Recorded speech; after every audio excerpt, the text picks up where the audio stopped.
Nous poursuivons le chapitre sur les changements d'état et dans cette partie grand 3, nous allons parler de la masse et du volume de l'eau lors d'un changement d'état. Alors, nous allons commencer par faire le bilan de l'expérience maison. Donc, l'expérience maison, elle est sur cette fiche que vous avez dans votre classeur. Je rappelle que cette petite activité à faire à la maison n'était pas obligatoire. Vous la faites ou vous l'avez fait si vos parents vous ont donné l'autorisation et puis si vous avez le matériel pour le faire. Alors, de quoi s'agit-il dans cette petite activité? Bien, il s'agit de trouver une expérience pour expliquer comment un tuyau en cuivre comme celui-là peut éclater, on voit ici qu'il est fendu, à cause du froid. Alors comment faire une expérience pour montrer ça? Eh bien, on peut prendre une bouteille d'eau, la remplir d'eau jusqu'en haut, la fermer et la placer au congélateur. Et puis, si on la reprend 24 heures plus tard, quand l'eau s'est transformée en glace, quand l'eau s'est solidifiée, eh bien on peut s'apercevoir que la bouteille est cassée. Alors, s'il s'agit d'une bouteille en plastique, souvent c'est le bouchon qui saute et la glace qui déborde. S'il s'agit d'une bouteille en verre qui ne peut pas se déformer, eh bien on peut carrément s'apercevoir qu'elle casse, comme sur cette image. Alors ça veut dire quoi? Eh bien ça veut dire que quand l'eau se transforme en glace, quand elle gèle, elle va prendre plus de place à l'intérieur de la bouteille et pousser sur les parois jusqu'à ce que les parois cèdent, donc soit le bouchon, soit carrément la bouteille elle-même. Donc si la glace prend plus de place, eh bien ça veut dire concrètement que son volume augmente. Alors au final, on peut expliquer pourquoi cette conduite de glace a éclaté, cette conduite de cuivre, pardon. Une conduite d'eau peut éclater en hiver, car lorsque l'eau gèle, elle occupe un volume bien plus grand. Et dans un congélateur, une bouteille d'eau peut éclater lorsque l'eau se solidifie. C'est pour ça que si on veut partir en pique-nique et emmener une bouteille de glace dans sa glacière pour garder les aliments au frais, il faut la préparer la veille, mais surtout ne pas la remplir en entier. Alors, pour étudier ce phénomène en détail, nous avons réalisé au collège une petite expérience qu'on va vous montrer. Et nous avons mesuré la masse et le volume de l'eau pendant qu'elle se solidifie. Alors pour ce faire, on a pris une grande éprouvette en verre qu'on a remplie avec 250 millilitres d'eau. Vous voyez le niveau ici. Puis cette même éprouvette, nous l'avons posée sur une balance pour mesurer sa masse. Donc on peut voir ici la masse 471 grammes. Sur un schéma, ça donne ça, masse 471 grammes, volume 250 millilitres. Donc là il y a écrit niveau de l'eau.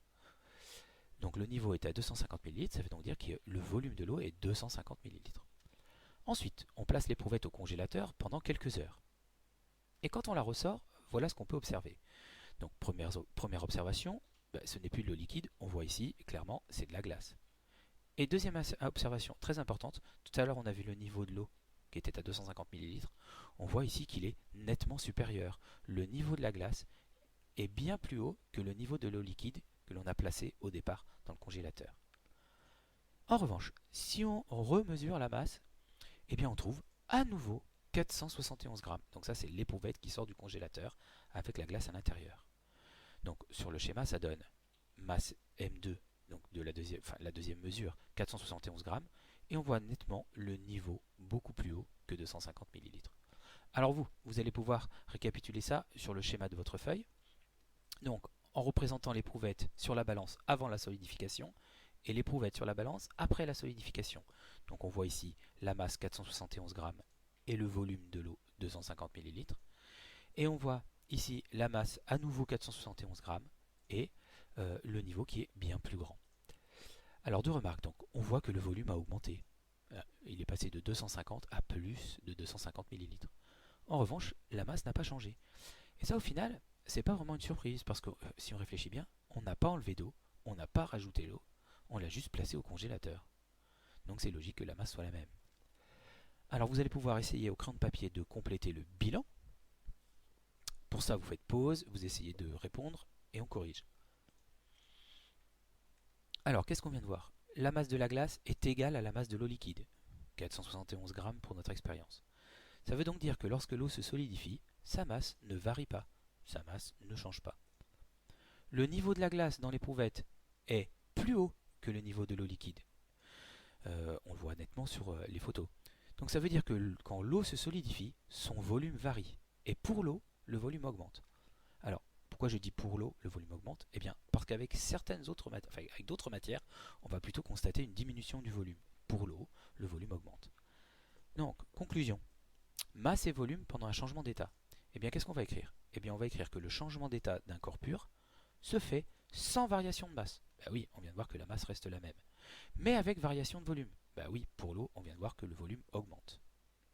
Alors on va juste mettre variation de volume parce que je vous ai dit pour l'eau ça augmente, mais pour d'autres matières ça va plutôt diminuer. Donc vous pouvez écrire cette définition sur votre leçon. Et on se retrouve dans la vidéo suivante.